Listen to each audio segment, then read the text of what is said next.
If you've been struggling to make catfish pepper soup, then this particular video is for you. Yes, you.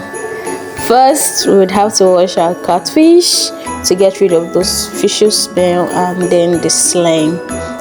I washed mine with warm water and salt, then went ahead to marinate it with salt and a little seasoning for 3 hours. You can marinate for 30 minutes, 1 hour, depending on your cooking time or when you want to eat it.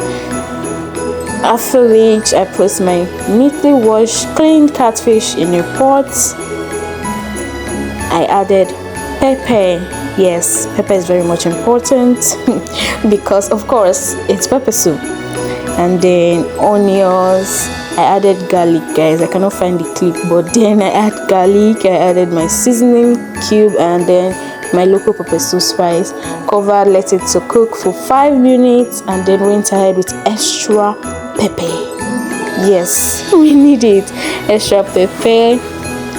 I covered for another 10 minutes, let it cook, and then I added my plantain. Yes, because we don't just want plain catfish pepper soup. I added my plantain and then I cook for extra 5 minutes. Went ahead to add my scent leaf, covered to simmer for 1 minute, and then our pepper soup is ready. Please don't forget to like, subscribe and share. See you. Bye bye.